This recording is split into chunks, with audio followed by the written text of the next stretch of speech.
I also think it's interesting that people like have a lot to say about me and like, you know, my music and everything. It's like everybody's saying all of this stuff, but like the song is number one and like the shows are sold out. So I don't really know, you know, I understand everybody's discrepancies, but really, you're gonna have to take that up with like somebody else, you know? Are we watching Mariah the Scientist go mainstream in real time? Mariah the Scientist is a 27-year-old singer and songwriter from Atlanta who actually did not spend her childhood dreaming about becoming either of these things. She sang in the choir when she was younger and wrote poems, but when she left Atlanta to attend St. John's University in New York City, she chose to study biology, and she aspired to be a pediatric anesthesiologist, which informed her name, Mariah the Scientist. Get it? But while in college, she decided to write songs for a man she was involved with. She gifted him the songs on an iPad. He never listened to them. The person that you actually made the song for, as the story goes, didn't even listen to it. He didn't even listen to it. Didn't even listen to that shit. Literally was like, I ain't listening to that. I don't want to hear it. And they told you this Yes. to your face. But her friends did, and they encouraged Mariah to make more music. Thankfully, she did, releasing her EP To Die For in 2018 while she was still in school. She said she was a bit of a recluse in college, but her music caught the attention of students and the industry. She decided to drop out her junior year and signed to Tory Lanez One Umbrella and RCA Records. She released Master in 2019 and Rari's World in 2021, but signed a new deal with Epic in 2023, where she released To Be Eaten Alive. She's gained a cult following over the years, with fans being drawn to her deeply personal lyrics that articulate love and heartbreak in a very resonant, non-generic way.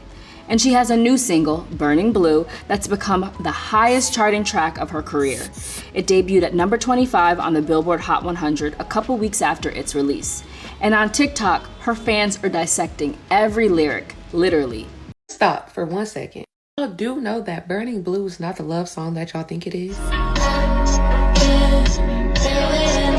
Today we're going to talk about the actual meaning behind Burning Blue, how her songwriting process has changed over the years, and how she feels about people who critique her voice and her romantic decisions. Then we will get into why she tours so much, the story behind her upcoming album, and if she cares about mainstream success. My name is Aria Hughes, I am the editor-in-chief of Complex, and I am asking Mariah the Scientist to please explain. Thank you, Mariah, for being here. Thanks for having me. Congrats on your single. Thank you. It's like the highest streaming on Apple Music for a female. Yeah, it's crazy. Well, it's really number one for all genres. Okay, got it. All genres. And I know genre is important to you, so we're going to talk about that. But I've been on TikTok, and the girls are like dissecting that song. Have you seen it? I have seen some think pieces. Blue is indicative of safety. It's a safe burn. I don't really be getting into them all the time, but I listen to them. Okay. Well, I want to know, what is it about? The song? Yes. I feel like people sometimes overprocess like a song and like what they want it to be, or you know, which is fine though. I feel like that's what it's about. It's open to interpretation, but it's not really about like the phrase "burning blue." I wouldn't say it was like about anything specific. It was just, you know, sometimes you just catch a vibe and that's just the vibe. It sounded like, to me, it was like, you're a Scorpio. I'm a Scorpio too. So it sounded to me like you were saying, sometimes I can be ice cold, but when I'm around someone I love, I melt. Right. Okay. Well, I mean, yes, those metaphors definitely. Like, I can get metaphorical. Which you're good at. Thank you. Yeah.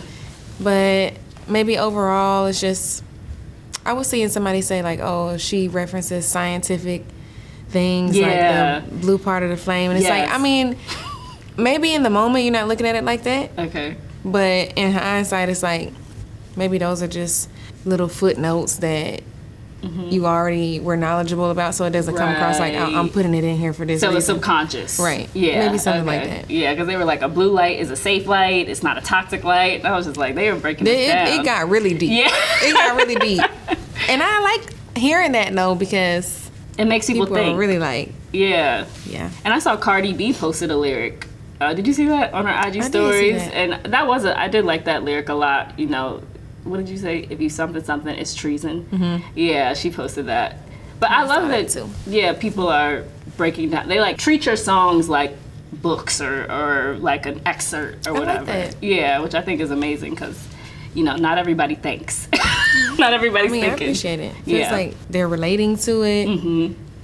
And I think people be trying to understand like exactly what I meant, but it's just like, you know, I meant whatever you think I meant. Yes, you know? yes. Because I feel like every time you listen to a song, it has a different, it could change, you know, like what it means. I feel like the first time I listened to like Garden by SZA and then the first time I heard her performing it in person, it was like, oh, like she meant something totally different.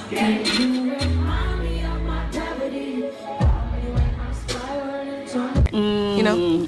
So I feel like it evolves. And one thing that people were saying was you are the sole writer on this and you are a songwriter, which I think whenever I see things on you, people are like, her pen. But I think it's important that we like emphasize when artists are writing their songs. Yeah. And I want to talk about your process a little bit. What is your process? I mean, I've read you were saying how you have to be in the mood, basically, to do it and feel a way to do it. But does it come naturally to you? I saw somebody say in one of their other think pieces that they feel like when they listen to my music, they can tell that it's more situational versus it being like a generic thing. And I do feel like in the beginning more, even now still, I feel like it's not like, oh, I need like a prompt to write something, but it's just, I wouldn't say that I just like write music so willy-nilly and casually because I feel like it just takes the quality out of it sometimes. But at the same time, I feel like it's important to, you know how like everybody has an office, like everybody goes to work and like has a 9 to 5. I feel like if you don't like actively, you know, like work it out, then it's like, not that you lose it, but I feel like when you work more on that kind of thing, it makes you like wittier or like, I don't know, it just keeps the mind flowing, I guess. Yeah, so you like make a conscientious effort to like always practice writing, right? Just pretty much. continue to do now it. I do. But in the beginning, it was more like, oh, I feel this way today. I'm gonna write something. I feel nothing today. I won't do anything. But it's like later you start feeling like, well, if this is my craft, then I should work at it. Exactly. Yeah. With this single though, like for one, are you surprised by its success? Because one thing I saw that you said was you were like, now, which is kind of what you just spoke to, it's more of, like, this is your career. So you treat it as, like, an obligation. And, like you said, in a craft that you want to work on. But was there any strategic thinking with this single? Well, I wouldn't look at it like it was an obligation. More like, I feel like now that I've been blessed with the opportunity to have a career in general in this department, I feel like more like responsible to like create great art and like, you know, just for the sake of sharing it and people receiving it. But I wouldn't say the only thing that has been strategic so far is just like the theme I wanted. I have noticed that amongst all the songs, like there are definitely common themes as far as like the lyricism, and then I just piggybacked off of, you know, what I wanted the aesthetic to be and just have found different ways to express that. I feel like you shouldn't strategize too much with art. You can, because, you know, like obviously there's a commercial aspect and like consumer aspect. I get that. But like for the most part, I feel like if you think too hard about how it's received, then it can diminish just like the process in general. And also like move it away from what you want, you know, because you're starting to and consider more about what other else. people. Yeah, I definitely agree with that. Yeah.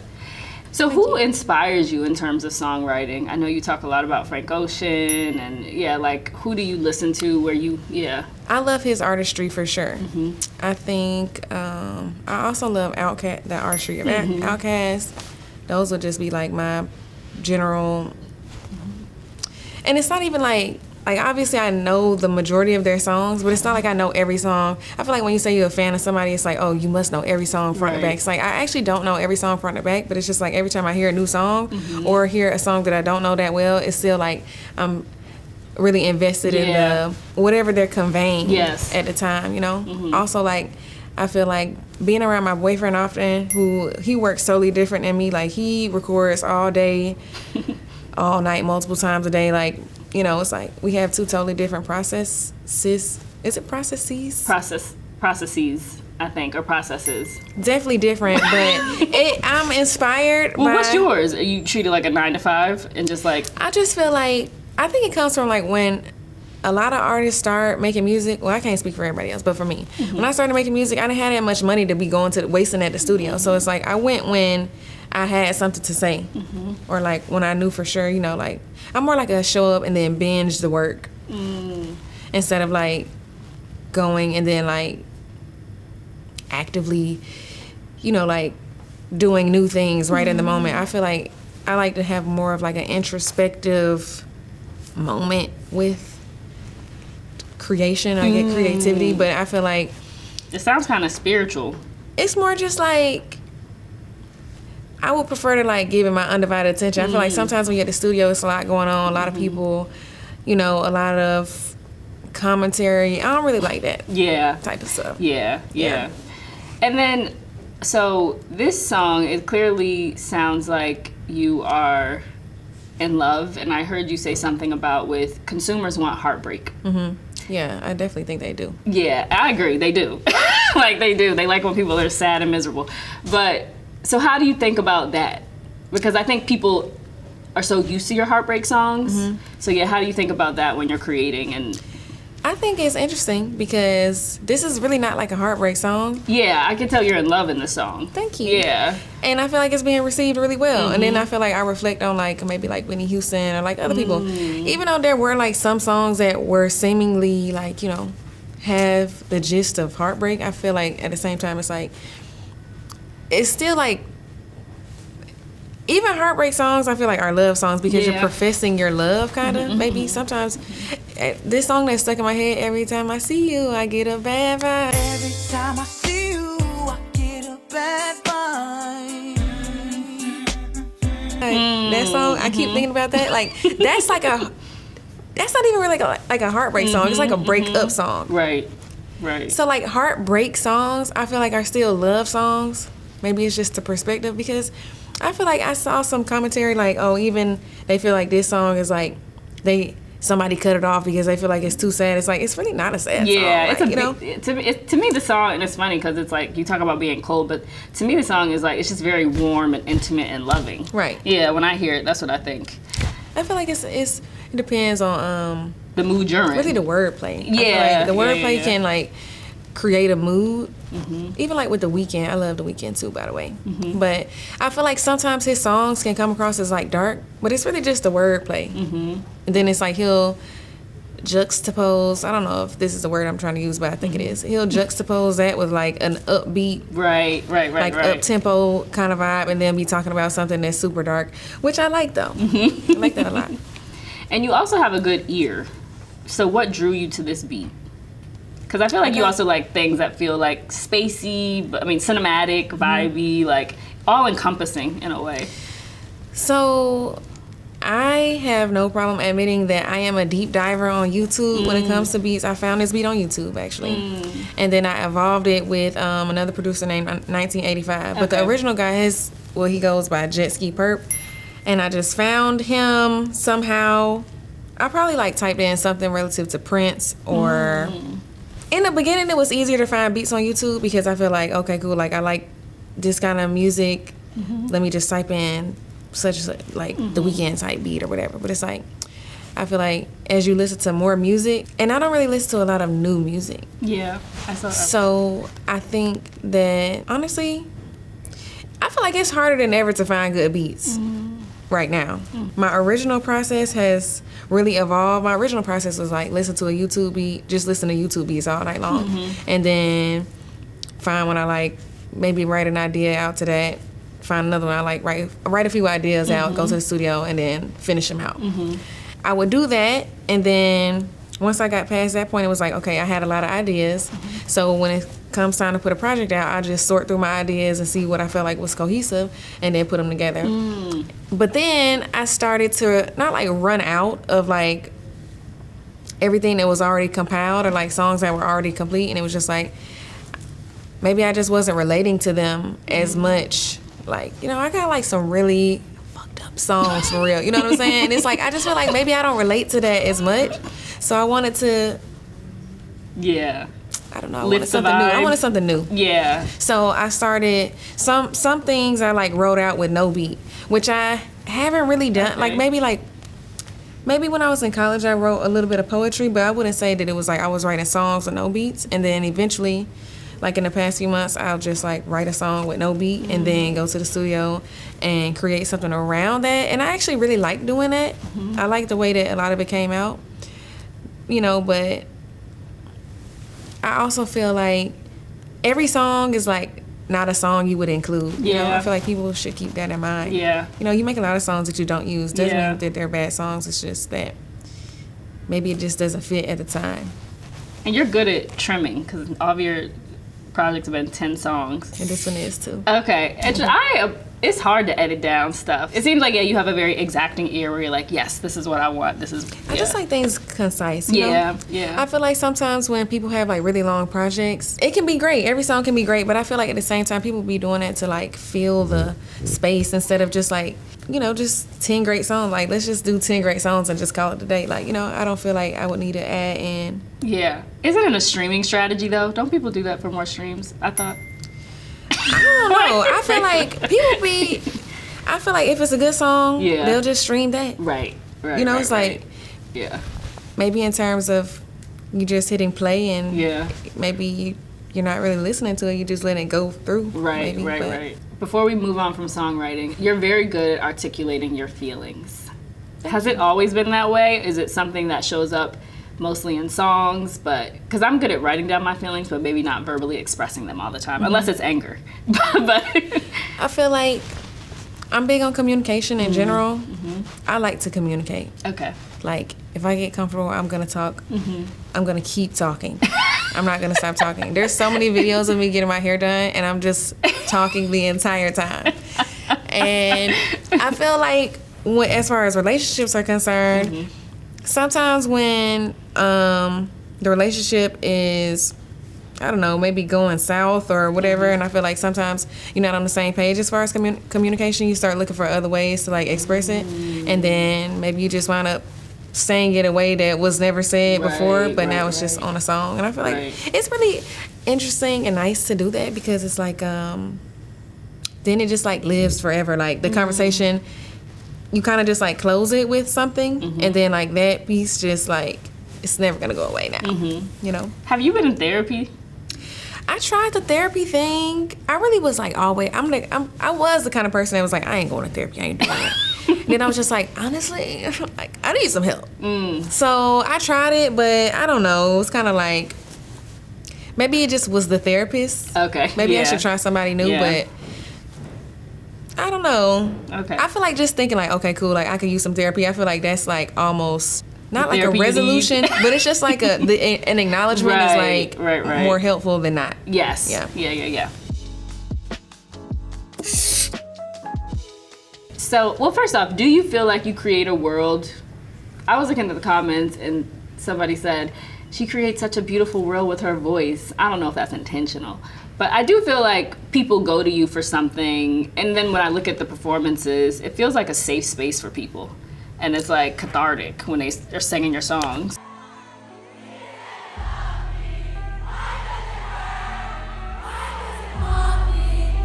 I definitely feel like at my shows, sometimes it's like, my sister probably will refer to it as imposter syndrome. But like, you know, you don't really think like, okay, cool, like people are relating to me on this level. Maybe you don't, it's not that you think that, it's more like, oh, I feel alone. You know, like when I express these things, it's like, I say it, like it's like exploiting a trauma. So like you're doing that, so you feel bad about it, maybe. And then you like make a song, okay, great, that's great. And then you get to these shows and it's like everybody's like crying and they're just like, it's just such like this deep emotional like connection, and it's just like, it's not like a weird feeling, but it's just like, I can't help but to relate to them relating to me. Yes. I guess, you know? So it's like, even if I'm like, because I can be kind of like stiff, like emotionally, like I can be kind of like curt and dry sometimes. So I feel like, but I can't do that. For some reason, I just can't do that with my fans. I have a real soft spot for my fans because I feel like they just see me. You can tell. On stage, you look very comfortable. I'm definitely comfortable. Yeah. I feel like, and they watch me grow a lot.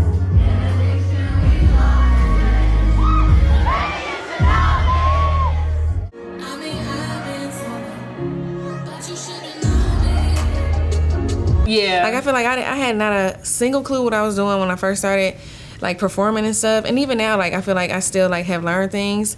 And like in the video that I have for Burning Blue, like I'm dancing in the video, and I've never done that. What made I was gonna ask about that. I don't know. What I made just you was do like, that? I'm a dance. Okay. And then I just did it. I don't feel like, honestly, just like making music, making videos, all of this stuff is just like literally your free will. You can decide tomorrow I'm going to do something. I can be like a botanist and, you know, like, it's just, I don't know, you can switch it up. I love that. Because I was going to ask, well, first off, why do you tour so much? Clearly, people are booking you because you have a demand. But on your end, is it like, do you like it? Is it a monetary thing? Like, what is it? I think in the beginning, it was like, okay, cool. Like, I've been making music and I've never performed. Like, I literally signed a deal and had never done a show. And I was like, I can't believe these people just gave me this money and they've never, like, they don't even know if, like, I'm really doing this. Nobody came to the studio to, like, check and, like, see if, like, verify that it was really happening. It was just like, they just coughed it up. Right. And it was just, like, crazy to me. And then I felt like it's almost like I was gonna have to do it. It's inevitable that I was gonna have to perform. Yeah. Otherwise, it's like that's not really like a career in music. So I don't know. The beginning was like so hard. I did not know what I was doing. It was crazy, but I'm really not scary like that. I mean, stage fright is like different, but like that's like more like an anxiety thing. But like I'm not really like scary. Like if I decide I'm gonna do it, I'm just gonna do it. Yeah. And I feel like the more I did it, you just like learned it more. And then I feel like I decided I would tour so much. A few reasons. One, my boyfriend was locked up and I was feeling bad about that. So it's just like, I didn't want to be sitting in a house. Yeah. I needed to do something. So I decided I was just gonna accept mostly every offer that came my way. That was one. And then for two, it was like almost like a target practice kind of thing. I don't want to say it like that, but it was just like, I kind of was using every show as like a study group. And That's like cool. the different cities and just like everything and seeing like what do people react to. And like I hate to say that like some of it is scripted because you definitely go off the vibe, but it is like more, It's a just like package show. humans are like more alike than not. So you just like learn how to like interact on a level that people will appreciate. And I feel Yeah. like that's the least you can do as an artist because like they are investing into you. And I feel like that's probably also part of the reason why I decided I would dance in the video because it's like I feel like maybe everybody's tired of seeing me doing just standing there. You know? I think they get their life off of that, just like based off of what I've seen from the crowds. But I was gonna ask you about that because I do think that, and we're seeing it now, especially with like the female rappers, where they're starting to do intricate choreography, and it feels like with them, it's like progress means bigger stage production, choreography, like. How are you thinking about that? And then also your venues are a nice size, but there's still like an intimate feel. Like, are you thinking about larger venues? Like, what are you thinking about with progress? Honestly, I feel like when I'm not doing like too much, it makes it way easier to connect to the people that's there because it's like I can look at you without like I'm not like breaking it down, you know, and like and trying to look at you and I'm singing it. And it's just like I feel like sometimes it's a lot. Yeah. But then it's like I went to see like a Beyonce show and it was like she's doing all these things but she's still like finding ways to connect like one-on-one with people and stuff, which I feel like is really amazing that she can do all of that. And I feel like the venue sizes have really grown. I think it's really interesting to see like sold out shows like all the time. And I also think it's interesting that people like have a lot to say about me and like, you know, my music and everything. It's like everybody's saying all of this stuff, but like the song is number one and like the shows are sold out. So I don't really know. You know, I understand everybody's discrepancies, but really you're gonna have to take that up with like somebody else. Right. And I have considered doing bigger venues. Well, the biggest venue I've ever done was opening for Coldplay at Mercedes-Benz Stadium in Atlanta, which was amazing. And Chris Martin is also great. Love that guy. But that was crazy. I would like to do something like that again. But in the moment, it's like there's a huge difference, and it is really like mainly like the production thing. But I feel like at a certain point, the feeling of performing, it really shouldn't be different, like from like doing a stage like that and doing a big stage. I feel like it's more just like really a production thing. Personally, that's my personal opinion. And I saw you before, this is a long time ago, but it was like a Vivo YouTube performance where you had a live band. Like, is that something that interests you?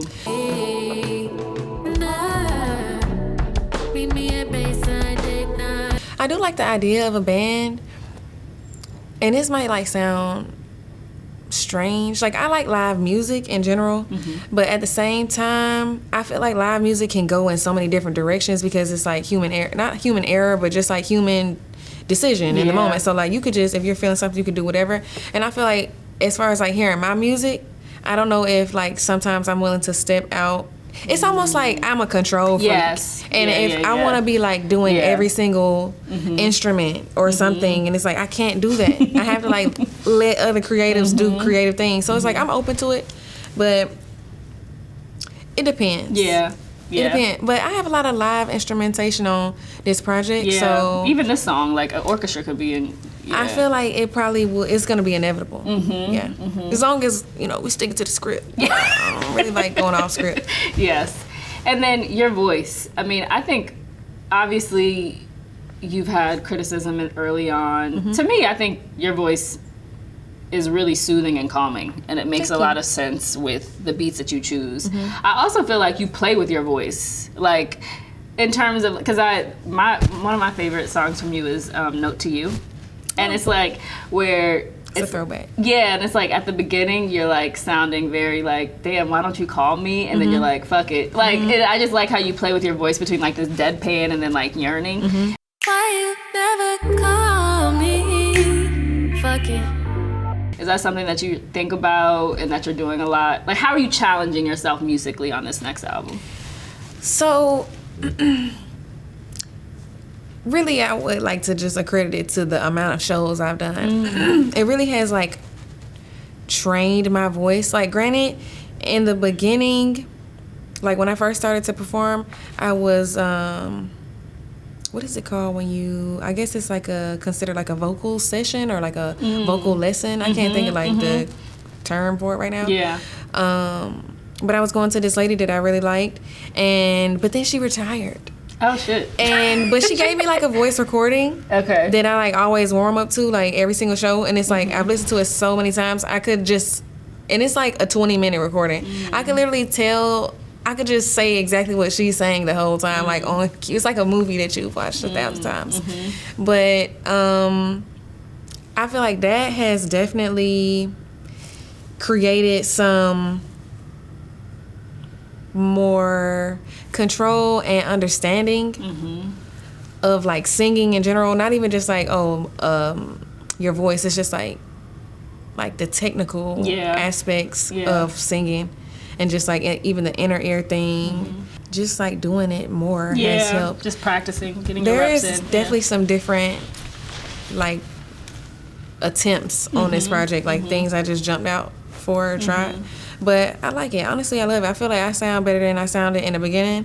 And honestly, like I said, to everybody who has opinions, hey, I don't fault anybody for having opinions. Like, I understand it. It's fine. Like, everything is not for everybody. I'm honestly not even mad that you feel like you do or don't like what I got going on. Like, that's just your preference. And shit, honestly, it don't make me no never mind. I don't care.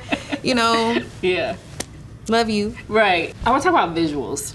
Because clearly you talk about being a control freak. I know you direct a lot of your things. And I heard you even say, like, you scrapped whole entire visuals because you just didn't like how they came out. I have. Yeah. Honestly, I would like to apologize to my former label, RCA. I know you spent a lot of cash on a lot of that stuff. And honestly, I'm sorry. Yes. But I just feel like the quality is just, like, the most important thing. And if I'm not sold on it, Which is why I feel like it's also important to just take more time. You know, I feel like you shouldn't let anybody rush you.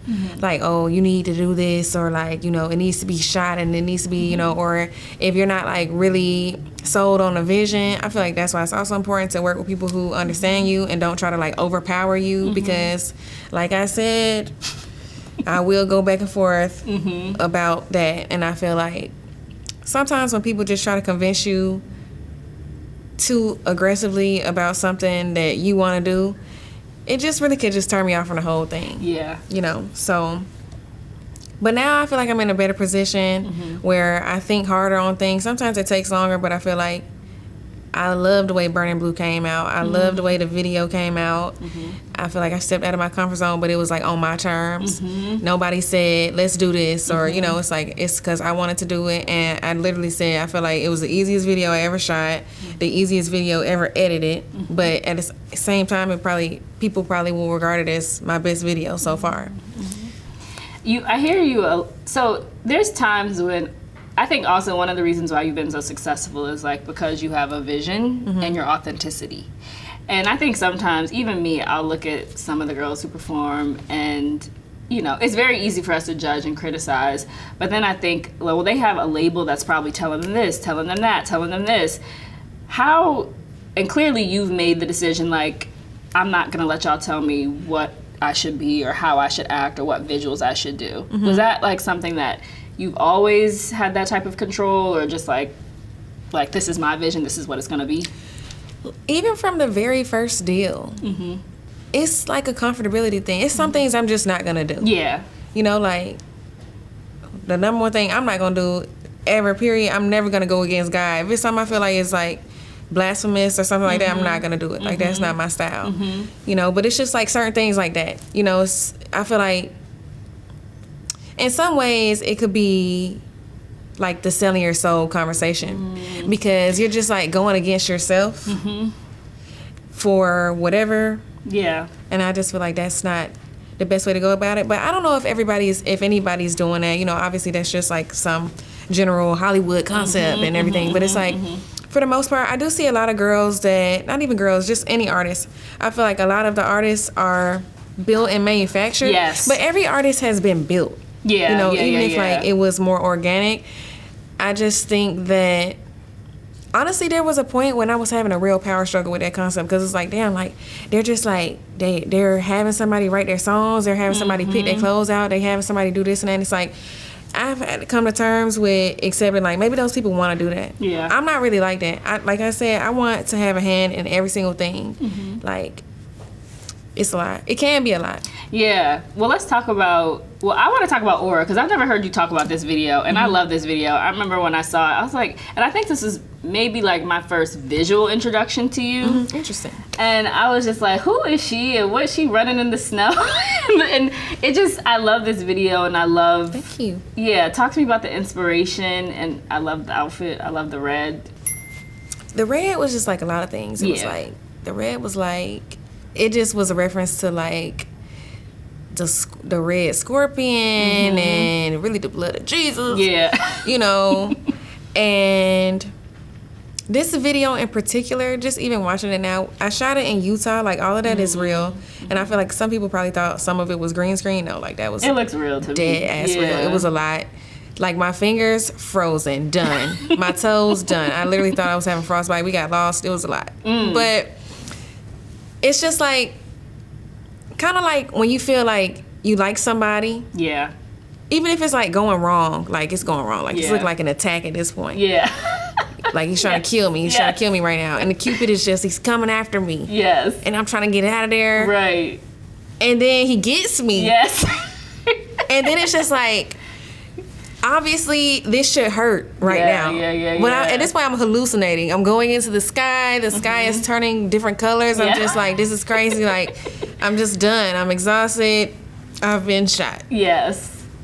I just have to concede this it. Fight. Exactly. Yeah. So, I feel like this video took so long to edit. And it was just like such a simple video. But I feel like adding the VFX, I don't know if I'm like really that fond of VFX if they're not done like super well, and I feel like it took so long to get something that seemed like it looked close enough to what I wanted.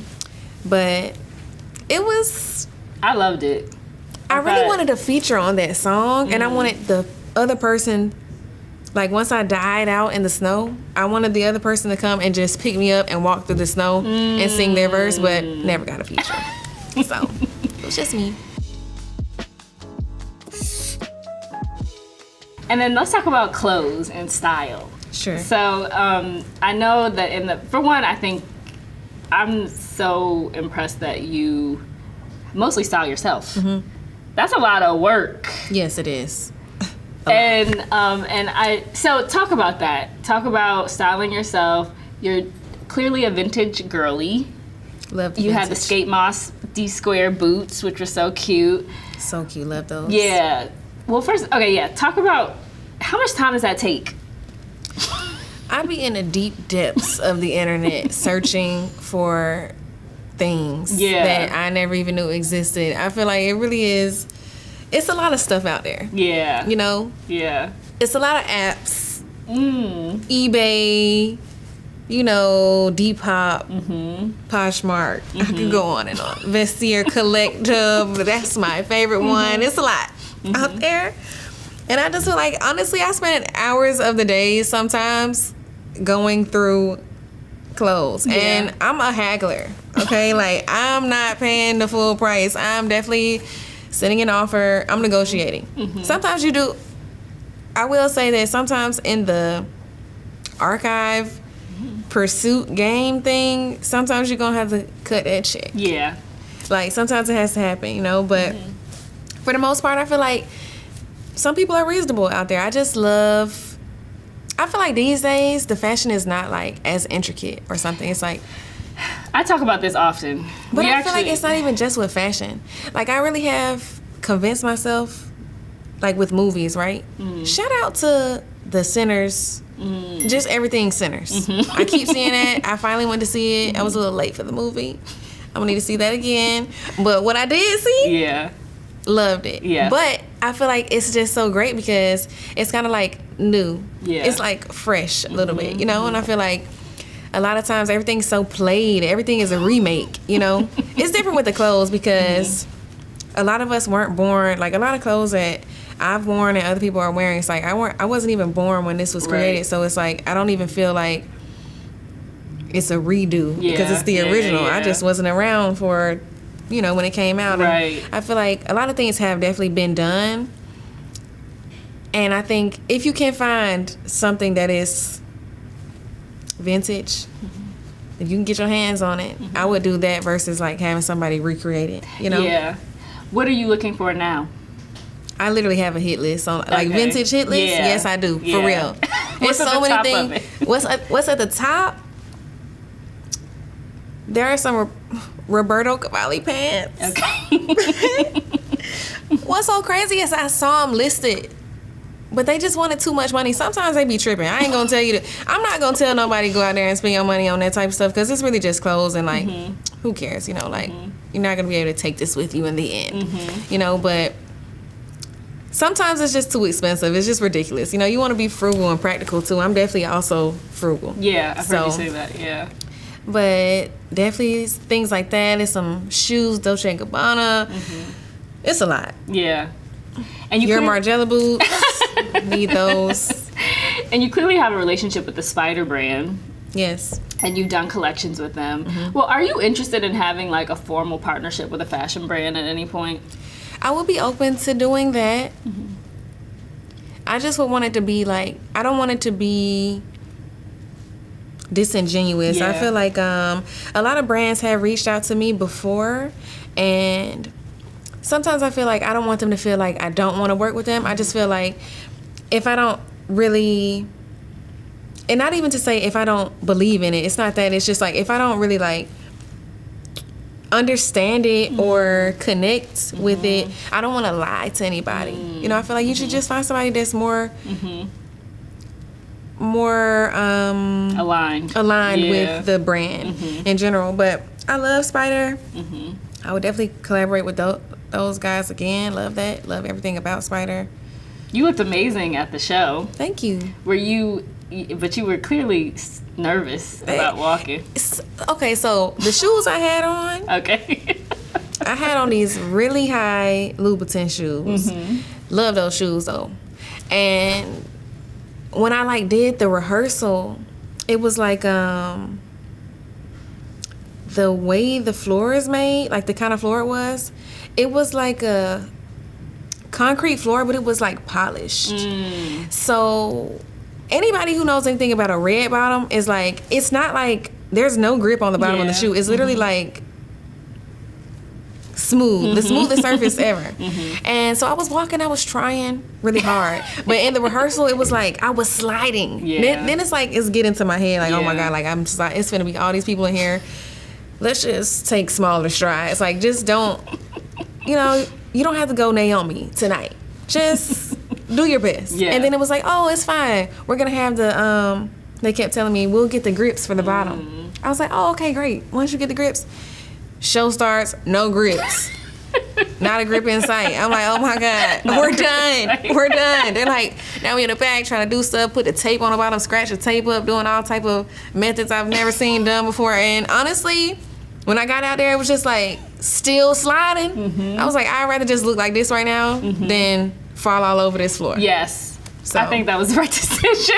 And I was looking cute. You looked amazing. I'll do it again. I would try it again. Okay, you looked amazing. Thank you. Mariah the Scientist started a lot of chatter when in 2023 she spoke to Complex about the industry's tendency to automatically label her music as R&B just because she's black. I told somebody that I wanted to make a new genre, and I wanted to call it A&B, as in alternative and blues. She proposed another title, Alternative and Blues, which she feels better describes her sound and gives her the same flexibility as white artists like Lana Del Rey. In a comment on the Shade Room post about it, Mariah stated, "It's just coining the term A&B. It was a casual thought. Let me guess, y'all the same folks that supported them telling Lil Nas X Old Town Road wasn't a country song.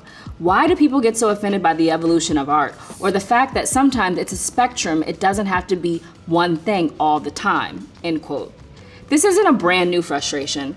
Over the years, artists ranging from SZA to Tyler the Creator to Beyonce have talked about how limiting genres and labels can be for black artists.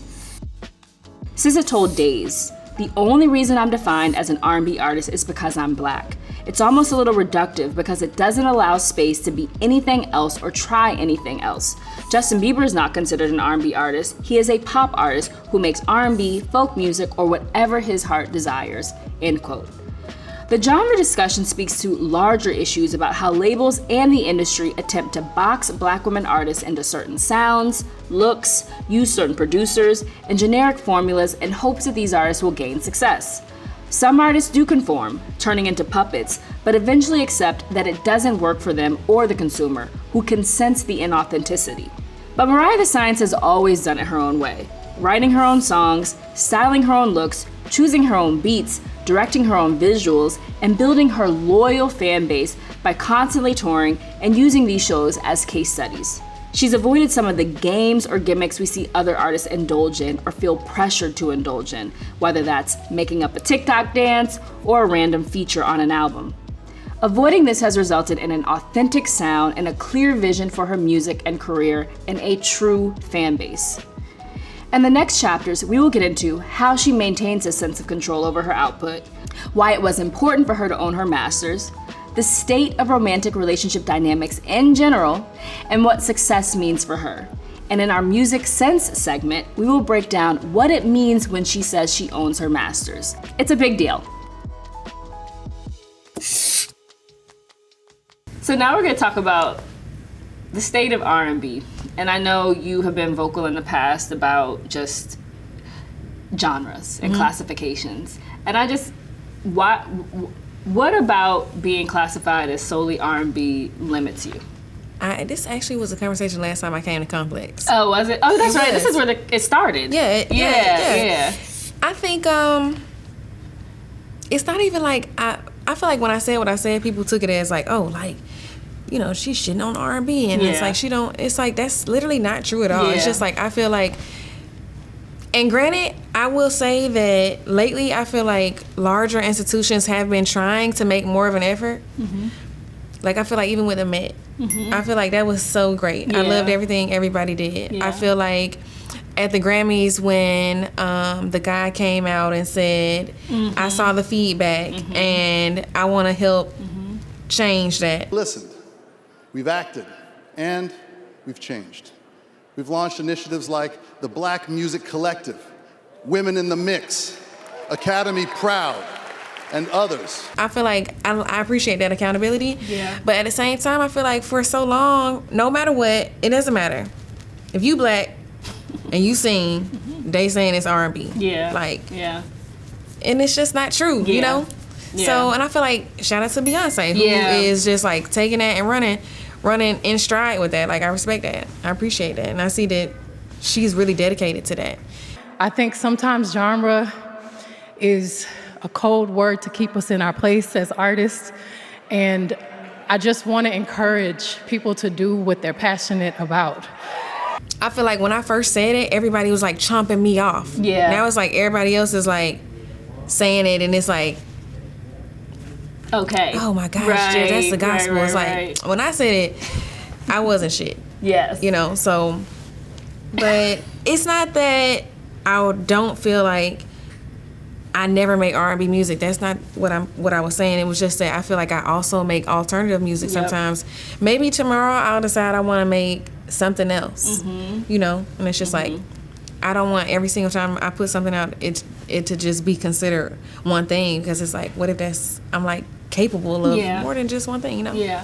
So, speaking of that, do you get tired of people like telling you or creating narratives about how you feel? For sure. Yeah. And it's so many. That's why I just deleted the Twitter. Yeah. Because it's like, no matter what I say, it's like always somebody who will misconstrue it. And if it's like, no matter how well I mean, it's like some people have just decided that they're just not gonna understand your perspective. And I feel like sometimes it's just asinine to keep trying to like convince somebody, like, you know, this is what I meant and this is what it is, and you know.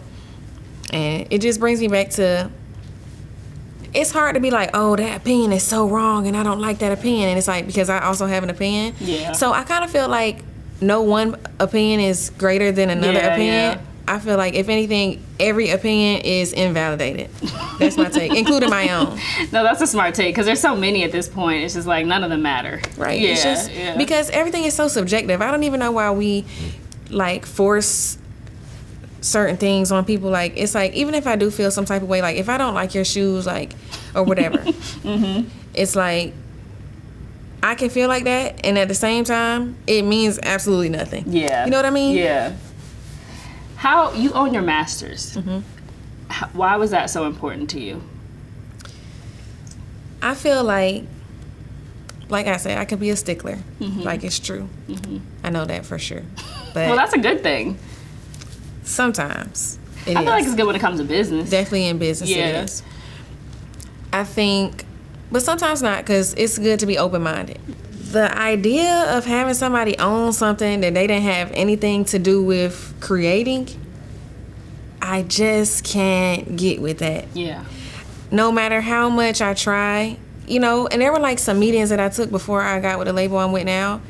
And I remember this particular CEO telling me, who shall remain nameless, telling me like, I think there's two of them. And they wound up selling off their company. But in the moment, I remember saying like, I want to own my masters. I own my masters on my first deal. And I don't know why anybody would think I would go into another deal and not own my masters. Makes no sense. And he was like, yeah, that ain't gonna happen. And then like he called his partner on the phone without saying to the partner that I was in the room, like, yeah, well, she said like she's open to the deal, but she wanna own her masters. And the other guy was like, she's out of her fucking mind. And I was just thinking to myself, like, you want to own my masters, but you're trying to tell me I shouldn't want to own my masters? Like, that makes absolutely no sense. Like, I don't mind licensing work to people and stuff like that for a particular period of time, but it's like, I'm not just going to let you own my music. Like, that makes no sense. It's mine. I made it from scratch. Right, Nobody even came in here, besides whoever made the beat. It's like everybody else involved had absolutely nothing to do with this. Mm-hmm. It's like, why would I'm not comfortable with that. Yeah, I mean, that is very, it doesn't make sense. Because it's not like a tangible item. Right. It's like really like I feel like it was like a gift from God. Like, why would I just sell it in that capacity? Right. I don't really see the value in it. I'd rather just, if that was the case, I'd probably just be independent forever,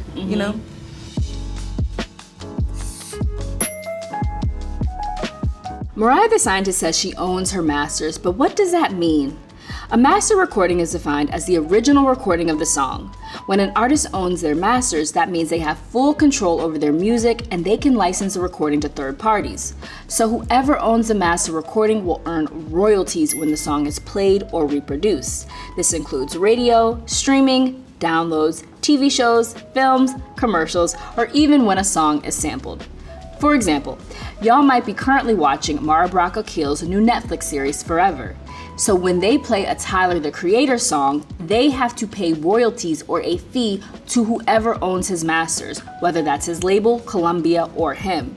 In the past, owning your masters was a very hard thing to receive from a label. Why? Because that's how labels made their money, via music sales. Do you remember when Jay-Z said it was the fight of his life to get his masters from Def Jam? I love that these are the masters, Jay, as you know. People are selling their masters these days. Would you ever sell your masters? No. Never? No. Why not? I get why people do it. I've been fortunate enough to make money in this place. But for me, was the fight of my life.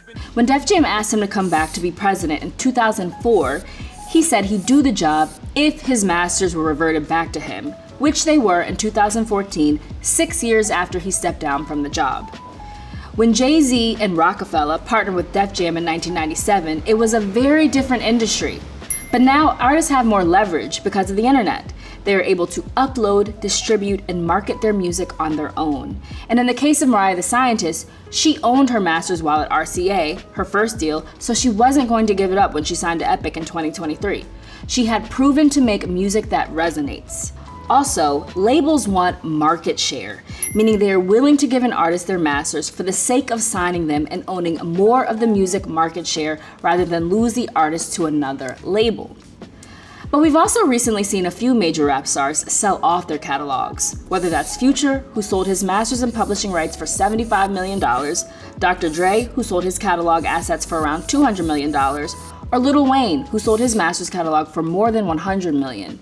The pandemic and lack of live performances sparked this trend, but even post-pandemic, we are seeing artists sell their catalogs. So why would they sell it? Upfront cash, it's a big lump of money, and music is like the stock market. It wavers in relevance. So instead of waiting for an old song to randomly go viral again or a film producer want to license it, they can just get the money now and not have to worry about managing the administrative part of royalties and clearances. Also, apparently, this is a bit in the weeds, but it provides a tax break as musicians are able to use catalog sales as capital gains rather than income, which comes with a higher tax price. And why are investment firms like Shamrock or Recognition Music Group buying them? Well, they believe that streaming will only get bigger and streamer users will only grow. So therefore, revenue from song streams will continue to happen. So this is why Mariah is smart to own her masters now in the early stages of her career. The hope is that as she and her music gets more popular and her catalog gets larger, it will increase in value. So if she chooses to one day sell it when she's no longer performing or doesn't want to deal with managing it, she can for millions of dollars. So on the Summer Walker interview, you talk about this and you allude to it on your visuals for the single, this toy soldier. The concept is a little green toy soldier. It represents being dedicated to a cause that you're willing to die for, but you're small and you're a toy and you're not really taken seriously. I'm not going to sleep with a toy soldier in my room thinking it's going to kill me tonight. It's a joke. Almost. And I feel like it's a metaphor for the women. That's how men see us. And you basically say it's about A Modern Man's War on Love. And I can tell you have like when I watch your Carisha Please interview, you have lots of ideas, or you feel very passionately about how people treat relationships, and it seems like mostly how men fuck up. But talk about women too. It doesn't exist. Nobody takes accountability. Nobody takes accountability. And I just feel like it's really sad. Like, it really could bring tears to my eyes if I thought about it too long, because it's like, I feel like there are some good girls in the world who really have genuine love to give, and they're getting stepped on. Talk about the concept of the album and what you're trying to, because you were also saying, do you feel like people take you as a joke?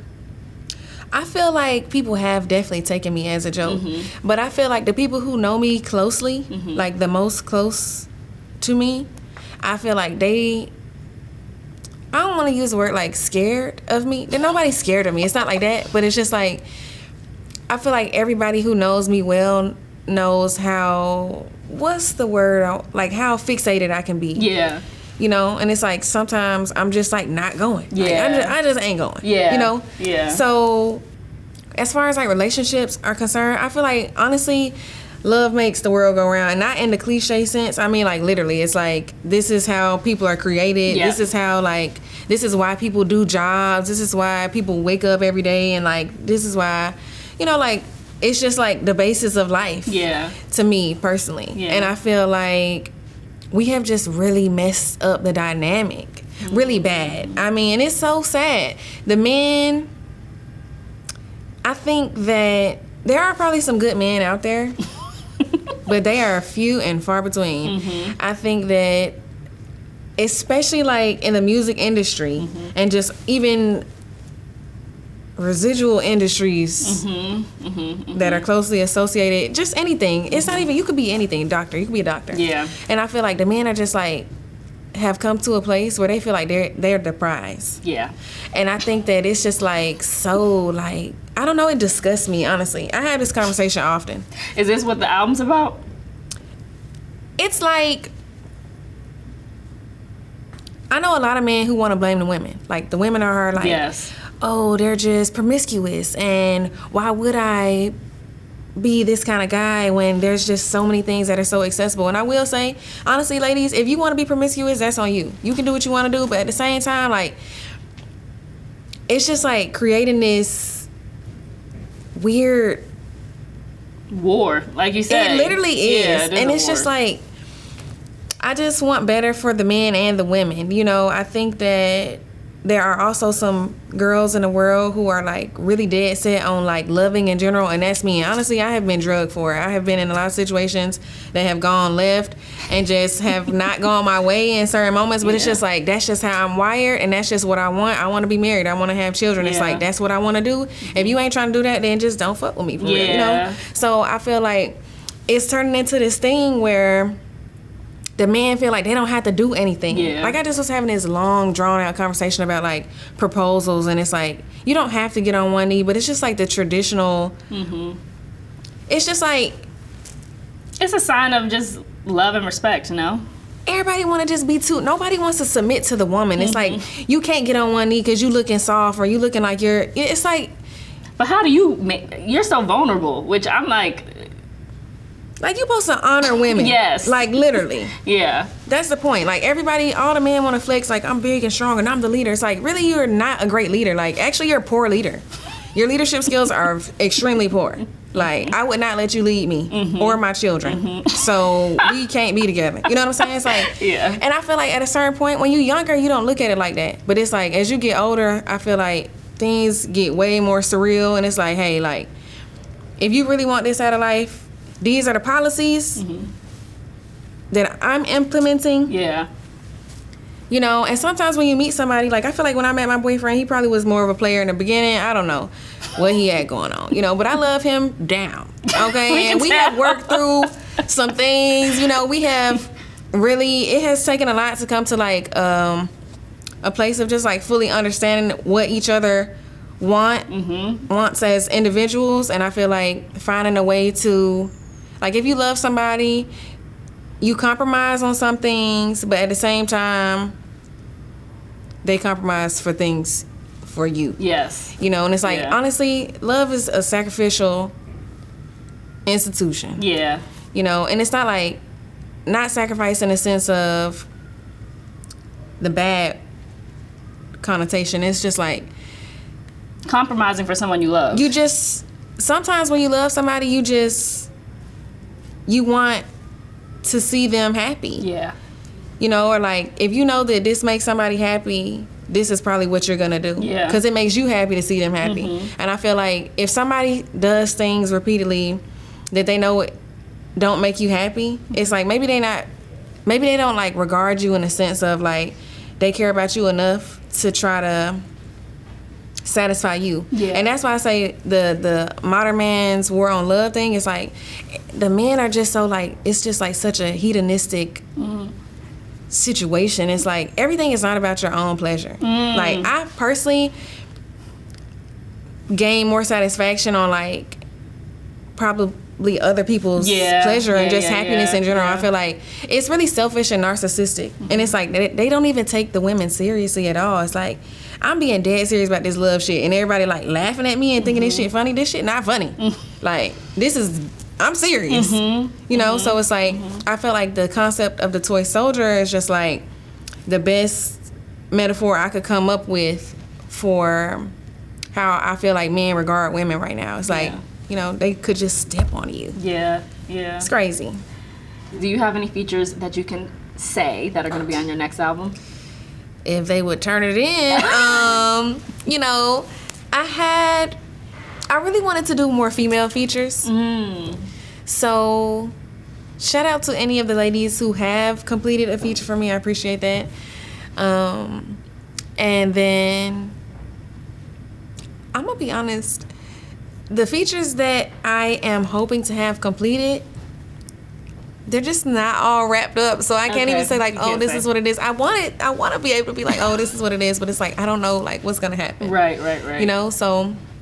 But right now, I'm thinking it probably would be like 2 or 3 features. Okay, got it. So you have this, and it seems like you're just along for the ride. But do you have any, in terms of music, but what are your goals with this album? What do you hope to achieve? What is success for you with this album? Like I said, I don't want to create like such specific expectations, but at the same time, I feel like it would be nice for people to acknowledge just my artistry in general and that it is a real thing. It's not like, you know, I'm just cute and I just decided I would, you know, it's like, I feel like it's something that I actually put time into. It's something that means a lot to me, and I feel like it means a lot to other people, which is what I am learning to value. Like, I'm not gonna say I value it the most, because I do.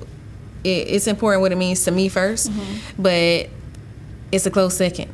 You know, so I feel like just spreading it as far as it could possibly go, and whoever loves it, I love that for us, and I appreciate the fact that we can connect on these levels, you know, but maybe just my goals for this project would just be...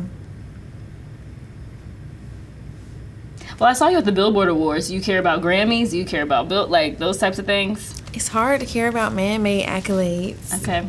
I mean, it would be nice, you know, but I don't think I would cry over it, you know?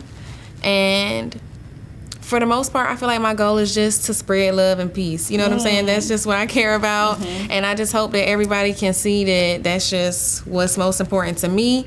And if I could inspire anybody to do anything, I would inspire them to love and be loved. I love that. Yeah. You're such a warrior for love. I love it. You have such a pure spirit, and it is Thank refreshing. You. Like you said, with everything that you said, I think you're incredibly talented. I think you're a very gifted songwriter, and I'm very excited to hear this album. And thank you for taking time and talking with me. I can't wait till you hear it. I love this interview. I feel like you've had great questions. Thank you. Like things that I actually wanted to answer or talk about that people don't really ask me, which I appreciate. And I respect that. And I love Complex. Shout out to Complex. Always, you know, call me up. I love you. We love Mariah. And I just appreciate you. Thank you. We appreciate you too. Thank you, guys.